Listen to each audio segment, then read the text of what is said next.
जुदा होंगे, न वो हमसे जुदा होंगे, न उल्फत दिल से, हर दिल से निकलेगी, न उल्फत दिल से निकलेगी। लगी है फांस जो दिल में, बड़ी मुश्किल से निकलेगी, बड़ी मुश्किल से निकलेगी।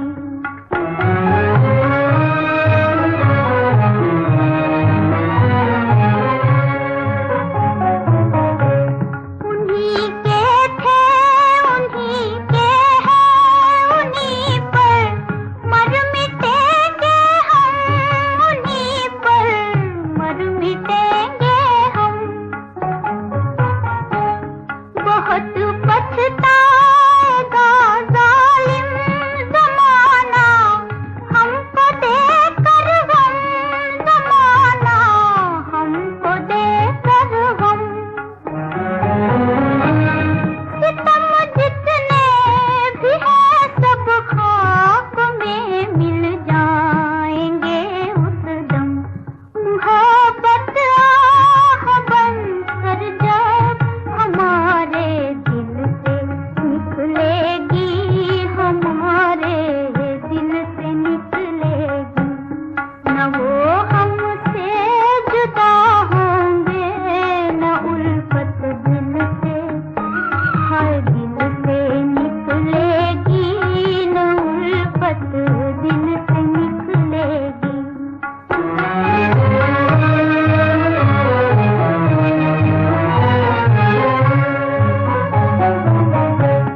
जिगर है टुकड़े टुकड़े गम ने ऐसा तीर मारा है, गम ने ऐसा तीर मारा है। अरे ओ दिल के मालिक, दिल को अब तेरा सहारा है, दिल को अब तेरा सहारा है। हमें बर्बादियों का गम नहीं, गर तू हमारा है। तेरा ही नाम लेगी जो सदा इस दिल से निकलेगी, सदा इस दिल से निकलेगी। न वो हमसे जुदा होंगे, न वो हमसे जुदा होंगे, न उल्फत दिल से, हर दिल से निकलेगी, न उल्फत दिल से निकलेगी।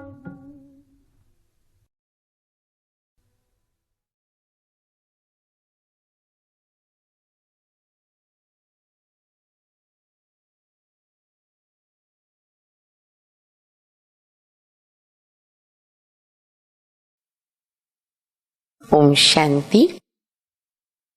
मुरली की तारीख है 15/5/2021।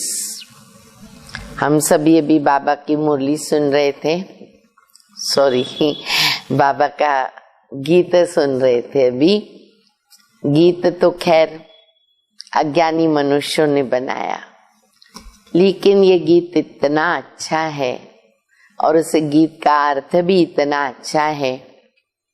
न वो हमसे जुदा होंगे, न उल्फत दिल से निकलेगी। तुम्ही के थे, तुम्ही के हैं, तुम्ही के रहेंगे, तुम्हारे पर मर मिटेंगे। कैसी भी परिस्थिति आएगी, पर तुम अगर मेरे साथ हो तो मुझे कोई डर नहीं। तो ये गीत हमारे अंदर उमंग, उल्लास और हिम्मत भरता है। कभी भी दिल शिकस्त होते तो ये गीत ताकत देता है। तो ऐसे पुराने पुराने बहुत सारे अच्छे गीत हैं जो बाबा कई बार कहते हैं कि बच्चे जब भी ऐसी स्थिति बने, उदास हो जाओ, ये गीत चला दो। वापस आत्मा के अंदर एक नई जागृति आ जाती है। तो ये गीत भी ऐसा है। और बाबा पे तो हम मर मिटे हैं। अब जीना यहाँ, मरना यहाँ। अंतिम श्वास बाबा की याद में निकले। बाबा कहते, तुमको मैं आत्मा का रियलाइजेशन भी कराता हूँ और परमात्मा का रियलाइजेशन भी कराता हूँ, क्योंकि हम आत्मा परमात्मा को देख नहीं सकते सिवाय दिव्य चक्षु के, दिव्य नेत्र या फिर कहीं दिव्य दृष्टि, पर समझ सकते हैं, अनुभव कर सकते हैं। तो इसीलिए बाबा कहते, तुमको अगर कोई पूछता है तुमने आत्मा को देखा है? हाँ देखा है, बोलो। आत्मा क्या है? ज्योति बिंदु है। हमें अच्छी तरह आत्मा का परिचय मालूम है, माना साक्षात्कार हो ही गया, तो हम जानते हैं आत्मा को। हम कह सकते हैं हमने आत्मा को देखा है।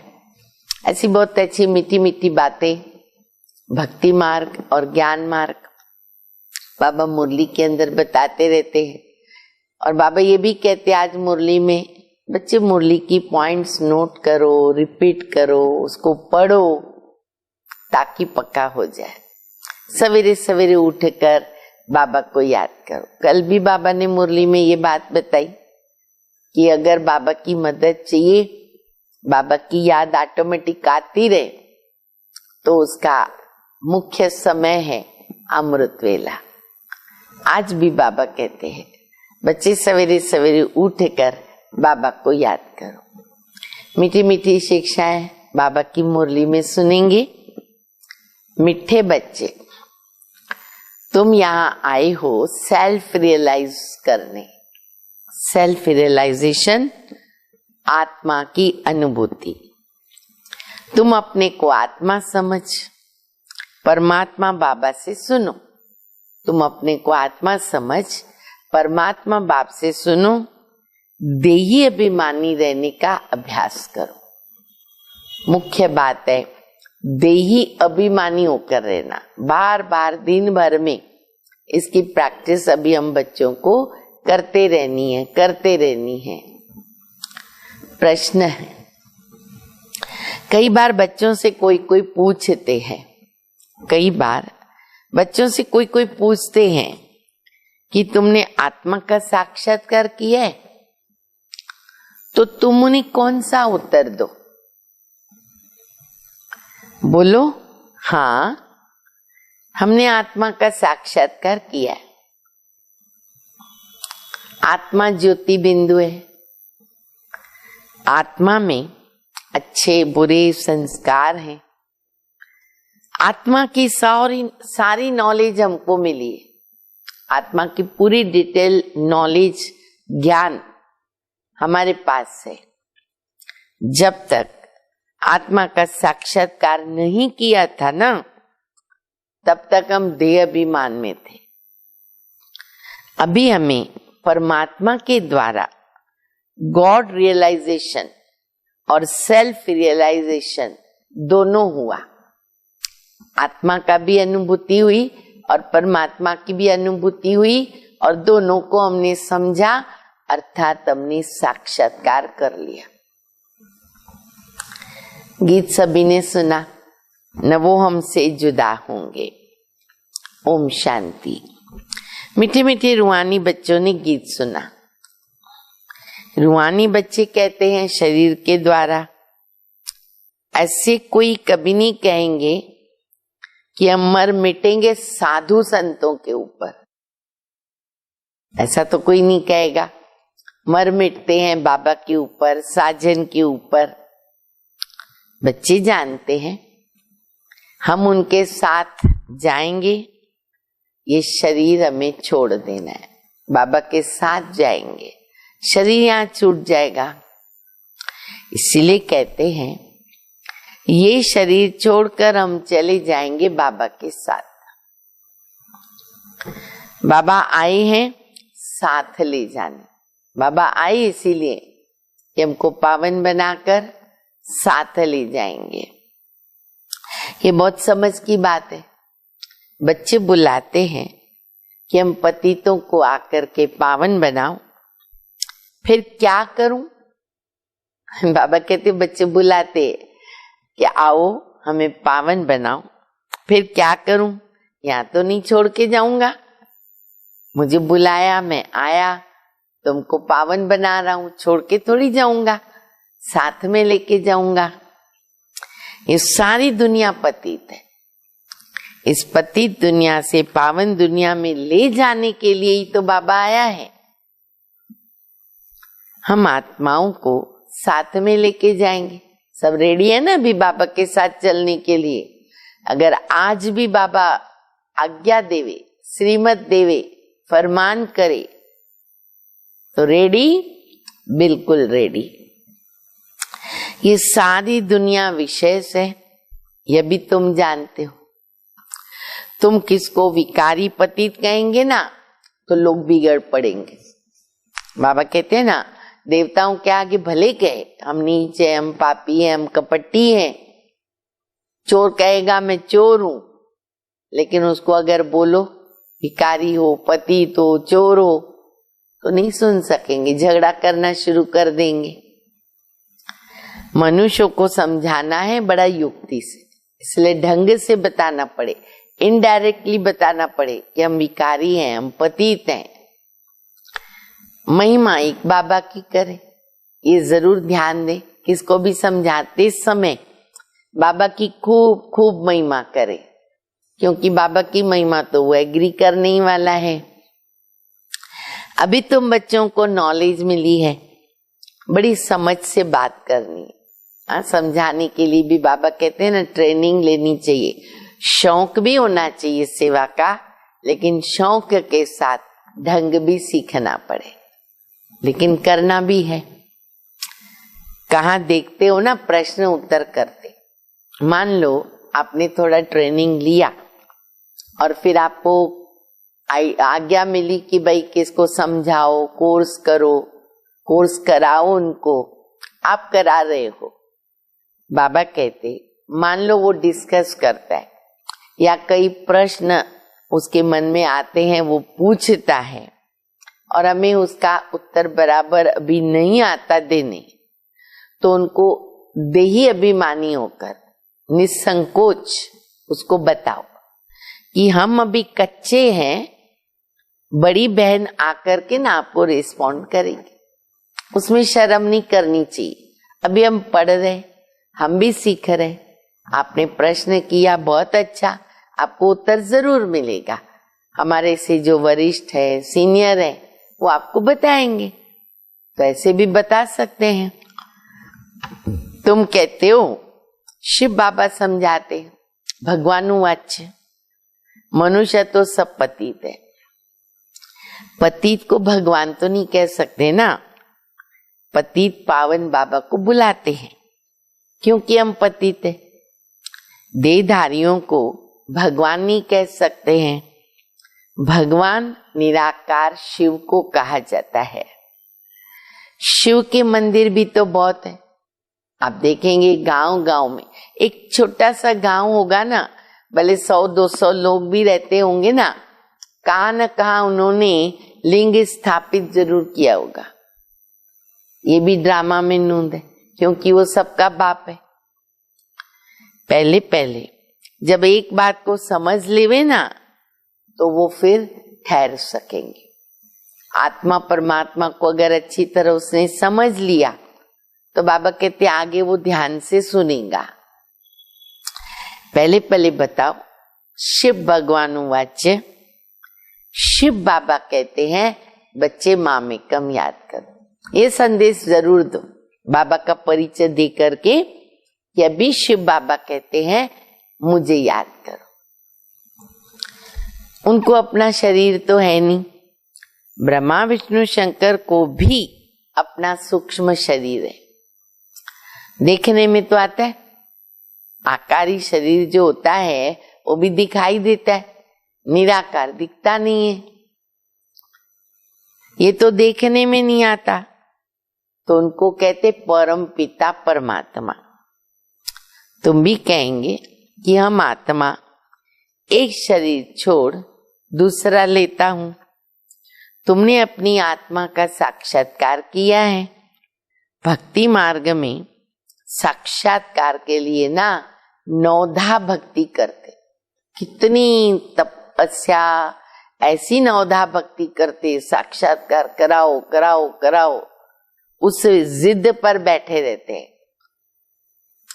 परंतु भक्ति करने वालों ने कभी ये साक्षात्कार नहीं किया आत्मा परमात्मा का, वह क्या चीज है वो जानते ही नहीं है, बस कह देते कि वो निराकार है। बातचीत तो आत्मा करती है ना, संस्कार भी तो आत्मा में रहते हैं। आत्मा निकल जाती है तो न आत्मा और न शरीर बात कर सकता, मुर्दा भी बात नहीं कर सकता। अच्छा, आत्मा भी शरीर के बिगर बात नहीं कर सकती है, कितना स्पष्ट बात है। और कोई शरीर छोड़ता कौन, किसने शरीर छोड़ा? शरीर तो यहीं पड़ा है, छोड़ा आत्मा ने। तो बाबा कितनी पॉइंट्स हम बच्चों को दे रहे। तो ना आत्मा बोल सकेगी न शरीर बोल सकेगा। आत्मा बिगर शरीर के कुछ नहीं कर सकती है, उसको शरीर चाहिए ही चाहिए करने के लिए। और इस प्रकार परमात्मा जो ज्ञान के सागर है, उनको भी ज्ञान सुनाने के लिए शरीर के इंद्रियों का आधार तो चाहिए। पहले तो आत्मा को पहचानना है और बाप द्वारा ही बाप को पहचान सकेंगे। अब दोनों भी अनुभव करने, आत्मा का परमात्मा का। तो बाबा ने आत्मा का क्लियर कर दिया, तो ऐसा हम किनको समझा सकते। वैसे ही परमात्मा को भी पहचानना पड़ेगा, अनुभव करना पड़ेगा। आत्मा को परमपिता परमात्मा का साक्षात्कार कैसे हो सकता है, जबकि वो अपने को ही नहीं जान सकती है, न देख सकती। परमात्मा की बात सेकंड में आती, पहले खुद की आती है, आत्मा की। अब आत्मा को ही नहीं देखा, आत्मा का साक्षात्कार नहीं हुआ, आत्मा की डिटेल मालूम नहीं है। फिर सेकंड लेसन आता है परमात्मा, खुद को जानो, फिर खुदा को जानो। भल कहते हैं चमकता है अजब सितारा, परंतु किसको भी पता नहीं कि आत्मा में 84 जन्मों का पार्ट नूंधा हुआ है। मनुष्य बिल्कुल देह अभिमान में रहते, सारा गड़बड़ रावण ने किया ना, देह अभिमान में लाया, खुद को भी भूल गए, बाबा को भी भूल गए। अभी बाबा कहते बच्चे देह अभिमानी बनो, अपने को आत्मा समझ करके ना फिर मेरे द्वारा सुनो, मैं जो सुनाता हूं वो सुनो। सुनने वाली कौन? आत्मा। देखो बाबा कितना पक्का करा रहे, हम पहले खुद पक्के हो जाएं, फिर हम दूसरों को पक्का करा सकते। मुरली कौन सुना रहा है? शिव बाबा। कैसे सुना रहे? ब्रह्मा द्वारा। मैं कौन सुन रही हूं? मैं आत्मा अपने कानों के द्वारा बाबा की मुरली सुन रही हूं। ऐसे हमको देही अभिमानी स्थिति बनानी पड़ेगी, उसका अभ्यास ज्यादा से ज्यादा करना चाहिए। अभी बाबा कहते देही अभिमानी बनो, मेरे से सुनो। सुनने वाली आत्मा, आत्मा को सुनाने वाला परमपिता परमात्मा, मनुष्य को समझाने वाला मनुष्य ही होगा। ये आत्मा का ज्ञान किसके भी पास नहीं है।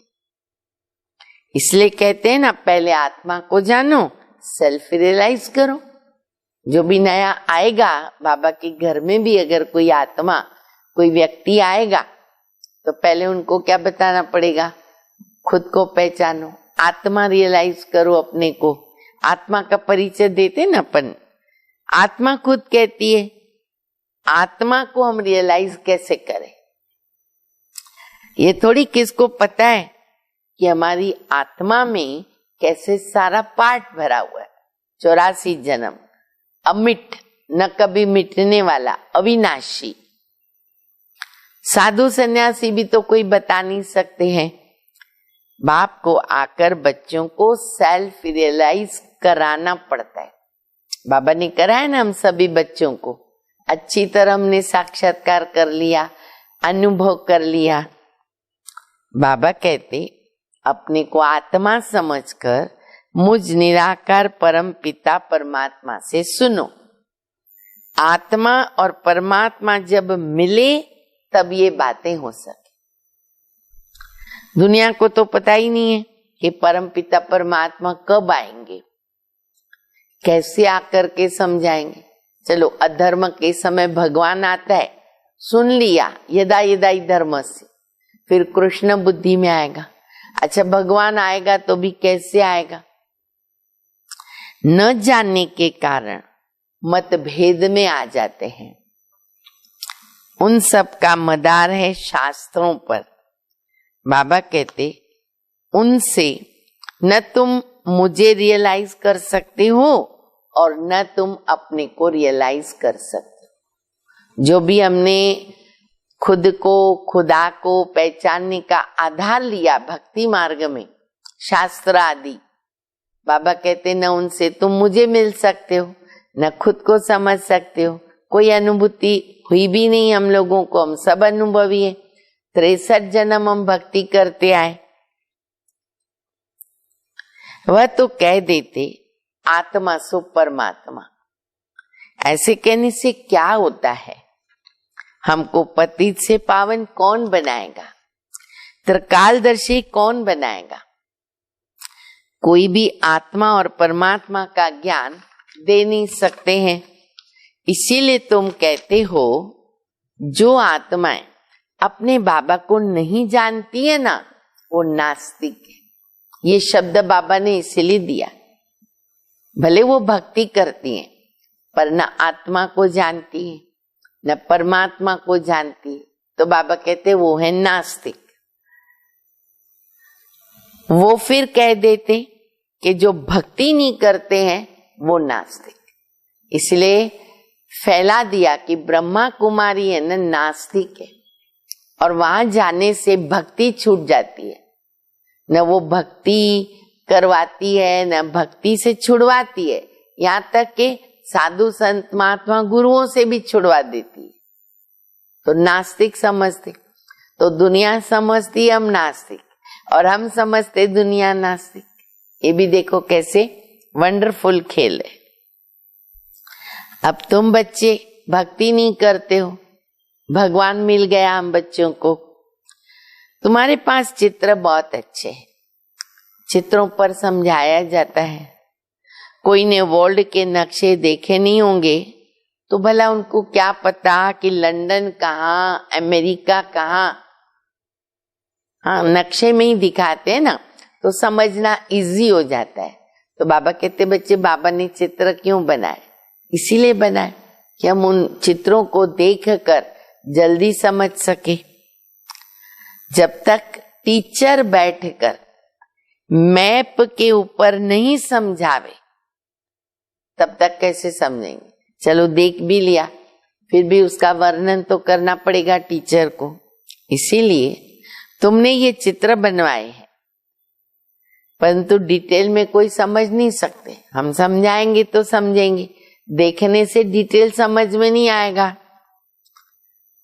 सूर्यवंशियों ने ये राजधानी कहाँ से ली? अच्छा, फिर चंद्रवंशियों ने कैसे ली? क्या सूर्यवंशी से लड़ाई किया उन्होंने अपने हाथ में राजाई लेने के लिए? तुम समझते हो सबको वर्षा एक बाबा से मिलता है। सूर्यवंशी, चंद्रवंशी विश्व के मालिक है। दूसरा कोई धर्म ही नहीं होता जो वहां लड़ाई की बात हो। अब तुम समझते हो हम विश्व के मालिक बनते हैं। ऐसे नहीं कि सूर्यवंशियों से चंद्रवंशियों ने जीता और युद्ध चली, युद्ध से उन्होंने जीता और राज्य छीन लिया चंद्रवंशियों ने। नहीं, संगम युग पर ही बाबा सूर्यवंशी चंद्रवंशी घराना स्थापन करते, ब्राह्मण देवता क्षत्रिय धर्म स्थापन करते, तो ऑटोमेटिक सूर्यवंशी चंद्रवंशियों को राज्य सौंप देते। बाबा कहते ऐसी बात है नहीं युद्ध की, अलग अलग घराना होता है। अब तुम्हारी बुद्धि में ये चित्रों की सारी नॉलेज है। स्कूल में भी स्टूडेंट पढ़ते हैं तो बुद्धि में नॉलेज आती है ना। स्कूल में जाते तो कितना सब ज्ञान मिलता है। छोटे बच्चों को किताब में दिखाया जाता, भाई ये हाथी है, ये घोड़ा है, कैसे उनको समझाएंगे? चित्रों से समझाते हैं। अब तुम इस ड्रामा को जान गए, वह सारा चक्र अब हम बच्चों की बुद्धि में है। तो ये है सारी नई बातें, और इन बातों को ब्राह्मण कुल के बच्चे ही समझ सकते। जो हम ब्राह्मण बने वही बाबा की बातों को समझ सकते। अगर दूसरे बैठेंगे ना इधर नए, फालतू डिबेट करेंगे, क्योंकि संशय पैदा होगा ना। नई नई बातें सुनेंगे, बोलेंगे पता नहीं ये ब्रह्मा कुमारियों का क्या ज्ञान, समझ में ही नहीं आया, तो डिबेट करेंगे। ऐसे भी नहीं कि सबको इकट्ठा समझाया जा सकता। बाबा कई बार ये बात बताते हैं। कोर्स वाले भी आते हैं ना, मान लो अलग अलग रीति से आ गए, तो अगर उनको इकट्ठा बिठा दिया ना, अभी एक डिबेट करने वाला है, एक बहुत अच्छा समझदार है, अगर दोनों को साथ में बिठाया तो भी गड़बड़ होती है। वो समझदार के मन में संशय नहीं होता है ना, तो भी पैदा हो जाता है। तो बाबा ये भी कहते हैं कि अगर इस टाइप के लोग आते तो अलग अलग समझा, सबको इकट्ठा नहीं समझाया जाता, अलग अलग समझाना होता है।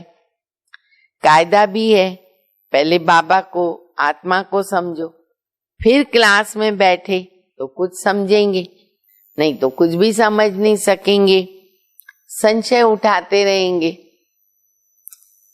तुमको समझाना है कि भगवान एक है, ऊंचे ते ऊंचे, देवताओं को भी भगवान ही कह सकते हैं। आत्मा का भी ज्ञान तुमको अब भी मिला है। कर्म का फल आत्मा भोगती है, संस्कार आत्मा में रहते हैं। आत्मा सुनती है इन आर्गन्स के द्वारा। भगवान बाप एक है, वर्षा उनसे मिलता है। बाबा ने समझाया है, तुम अपने को आत्मा निश्चय करो और बुद्धि योग बाबा के साथ लगाओ। जन्म जन्मांतर भक्ति करते आए। हनुमान के भी पुजारी होंगे तो वो हनुमान को याद करेंगे, वह कृष्ण के पुजारी होंगे तो कृष्ण को याद करेंगे। जिसमें जिनकी भावना होती है, श्रद्धा होती है, उनको ज्यादा याद करते हैं। अभी तुमको समझाया जाता, तुम आत्मा हो, तुम्हारा परमपिता परमात्मा है।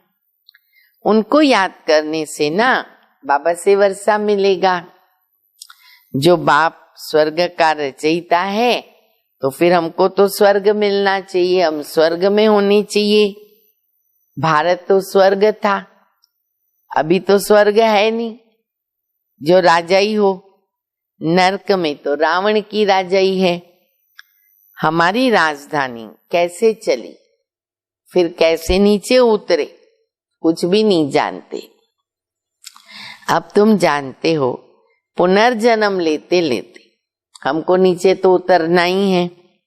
अभी बाबा कहते, बच्चे मुझे याद करो तो तुम पावन बने। ये बात बाबा बार बार पक्की कराते, ताकि हम बच्चों को बाबा की याद ज्यादा से ज्यादा आवे। एक ही रास्ता है विकर्म विनाश करने के लिए, स्वर्ग का वर्षा मिलेगा। हम बाबा के बनते हैं तो बाप का वर्षा मिलता है। परंतु जब तक तमो प्रधान से सतो प्रधान न बने, योग से पावन न बने, तब तक वर्षा मिल न सके। बाबा कहते, मुझे याद करने से तुम्हारे विकर्म विनाश हो। अलग अलग महावाक्य बाबा याद के कनेक्शन से कितने बोलते हैं, फिर भी देखो 24 घंटा बाबा की याद नहीं रहती है। तो कोशिश यही करनी है, तो तुम्हारे विकर्म विनाश होंगे, विकर्मा जीत बनेंगे। ये गारंटी, एक गारंटी दे रहा हूं। बाबा कहते समझानी देनी पड़ती है। कोई समझेंगे, कोई तेज बुद्धि वाले होते तो शोर मचाने लगते, बहुत पढ़े लिखे होते हैं या शास्त्र भी पढ़े हुए, गुरु किए हुए, तो शोर मचाते। और फिर कोई ना कोई विघ्न डालने वाले भी तो निकल पड़ते, वो भी ड्रामा में नूंद है। बाबा के यज्ञ में विघ्न न पड़े ये हो नहीं सकता, और विघ्न पड़ने के बगैर सफलता भी नहीं। हमारे अंदर गुण शक्तियां कैसे बनेगी या बढ़ती जाएगी? इसलिए कभी भी कोई विघ्न से डरना नहीं, घबराना नहीं, मूंझना नहीं। ये विघ्न हमको आगे बढ़ाने के लिए आते, और अगर हिसाब किताब आता है शरीर का तो वो भी हमें बाबा की याद में चुकतू करना है। अभी हमको समझ है, हम कर्म भोग को कर्म योग में परिवर्तित करते हैं, उसको कम कर देते हैं। तो कोई भी बात सामने आवे डरना नहीं है। तो बाबा कहते विघ्न तो आएंगे ना। कोई हंगामा करे तो बोलना चाहिए, एकांत में आकर के समझो। यहाँ का कायदा है, पहले ही दिन कोई ऐसे उल्टा सुल्टा बोलता है, शोर मचाता है, उनको बोलो पहले 7 रोज भट्टी में बैठकर समझना, क्योंकि ये ज्ञान है ना, नया है, तो मनुष्य मूंझते हैं। तो बोलो पहले 7 दिन सुन लो, उसके बाद प्रश्न करो। कोई कोई बात ऐसी होती है, प्रश्न पहले दिन उठा, तीसरे दिन उनका जवाब मिल जाता है। जब तक वो सुने तो उनको बोलो पहले 7 दिन सुनो। कोई भी पहले नया सेंटर खुलता है तो बाबा कहते उसमें होशियार होने चाहिए जो सबको समझा सके। इसलिए साकार बाबा के समय नया नया सेंटर खुलता था ना, जो बाबा के महारथी बच्चे थे, बहनें, दादियां, उनको बाबा भेजता था। 1 महीना 2 महीना अपना सेंटर छोड़कर उधर जाओ, सेंटर जमाओ, फिर भले वापस आ जाओ। ये बहुत अच्छी विधि थी, अभी तो ऐसा है नहीं। तो बाबा कहते हैं कि नया होने के कारण मुझसे सेंटर खुलता है, कोई होशियार चाहिए। भगवान तो सबका एक है, सब आत्माएं भाई भाई है, परमात्मा सबका बाप है। पुकारते पतित पावनाओ, जरूर वो पावन है, वह तो कभी पतित नहीं होते। बाबा आकर पतितों को पावन बनाते। सतयुग में सब पावन है और कलयुग में सब पतित है। पतित बहुत होते हैं और पावन थोड़े होते हैं। सतयुग में तो सब नहीं जाएंगे ना, जो पतित से पावन बनेंगे, यहाँ पुरुषार्थ करेंगे, वो पावन दुनिया में जाएंगे। और बाकी सब किधर चले जाएंगे? अपने घर, निर्वाण धाम। ये भी जानते, सारी दुनिया आकर के मत नहीं लेगी। ये मुश्किल है ये मुश्किल है जो तुम सारी दुनिया को मत दो। अभी सबकी कयामत का समय है, विनाश सबका होने वाला है, पर समझाने की बड़ी युक्ति चाहिए। उसके ऊपर डिपेंड करता है बहुत। जो शांति से बैठकर सुने, डिस्टरबेंस न करे। इसीलिए बाबा कहते पहले पहले बाबा का परिचय दो। शिव बाबा पतित पावन ठहरा, वही हमको समझाते हैं। गीता में भी अक्षर मशहूर है, पतित पावन बाबा कहते मुझे याद करो तुम्हारे विकर्म विनाश होंगे। गीता से ये अक्षर कनेक्टेड है। शिव बाबा ने कहा मुझे याद करो, मैं सर्वशक्तिमान हूँ, पतित पावन हूँ, गीता ज्ञान दाता, ज्ञान का सागर हूँ। गीता के अक्षर है ना, सिर्फ वो कह देते कृष्ण भगवान वाच और तुम कहते हो शिव भगवान वाच। तो गीता के अक्षरों से ही हम उनको समझा सकते हैं। भगवान निराकार है, वो कभी पुनर्जन्म नहीं लेते, अलौकिक दिव्य जन्म लेते। खुद समझाते हैं, मैं साधारण तन में आता हूँ। उनको कहते भागीरथ। ब्रह्मा के द्वारा रचना करते हैं तो मनुष्य का नाम ब्रह्मा रखा जाता है। व्यक्त ब्रह्मा से फिर पावन बन करके अव्यक्त फरिश्ता बनते हैं।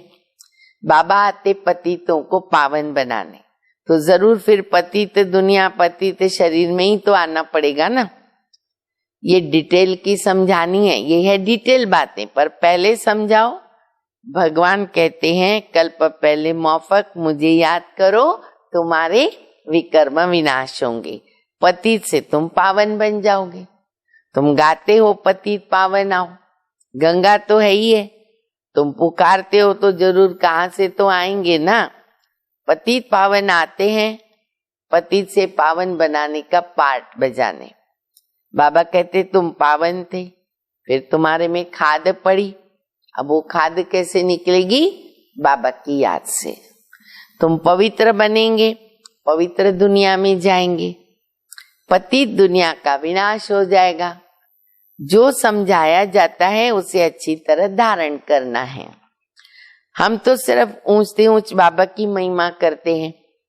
बेहद का बाप समझाते तुम 84 जन्मों का पाठ बजाते बजाते कितने पतित बन गए। पहले पावन थे, फिर पतित बने, अब याद की यात्रा से तुम पावन बनेंगे। भक्ति मार्ग से तुम सीढ़ी नीचे उतरते आए, ये तो बिल्कुल सहज बात है ना। ये तो बच्चों की बुद्धि में बैठना चाहिए। सवेरे सवेरे उठकर विचार सागर मंथन, सवेरे विचार सागर मंथन करना चाहिए। फिर जो भी आवे उनको समझाओ, प्रभाव पड़ेगा। मुरली की मुख्य पॉइंट्स है ना, बाबा की नोट करनी चाहिए, फिर रिपीट करनी चाहिए, तो दिल में पक्की हो जाएगी। पहली पहली मुख्य बात है बाबा को याद करो। कितनी बार देखो बाबा ने बता दिया। बाबा कहते मन मना भव, मुझे याद करो, तुम्हारे विकर्म विनाश होंगे। अब करो न करो तुम्हारी मर्जी, मैंने तो बता दिया, एक बार नहीं 1000 बार लाखों बार बता दिया। अब तुम्हारी मर्जी, बाबा का फरमान मिला हुआ है।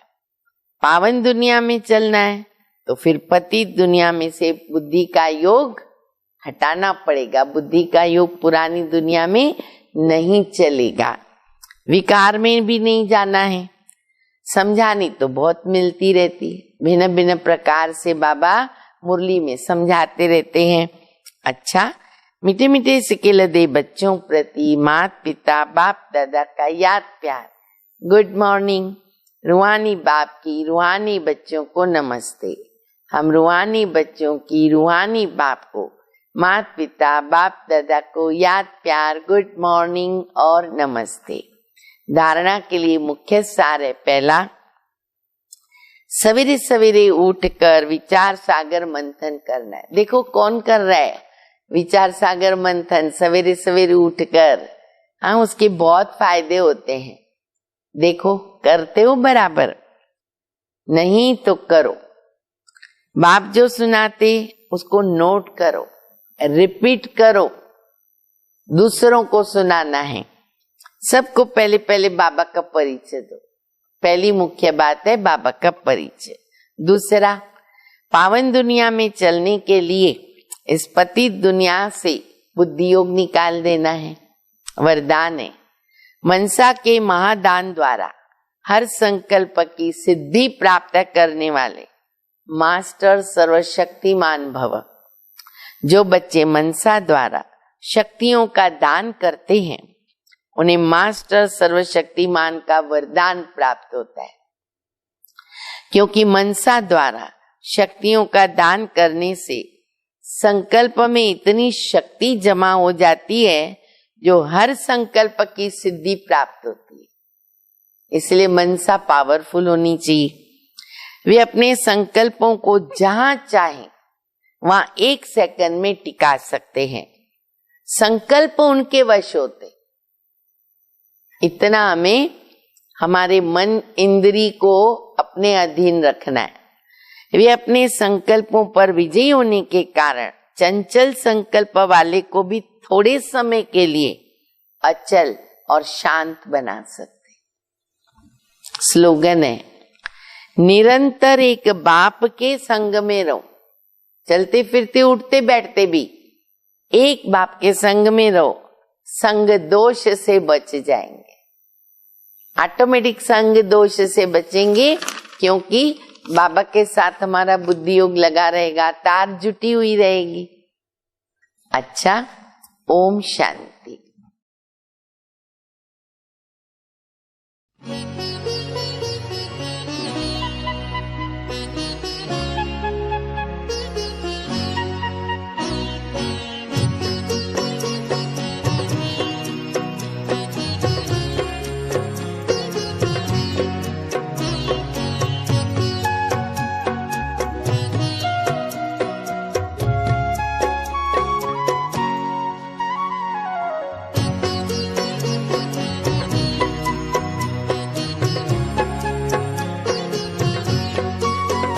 चरणों में जगह मांगी थी, हमें दिल में बसा लिया। चरणों में जगह मांगी थी, हमें दिल में बसा लिया। थे एक नजर के प्यासे, नजरों में समा लिया। आपका शुक्रिया, आपका शुक्रिया, आपका शुक्रिया, आपका शुक्रिया।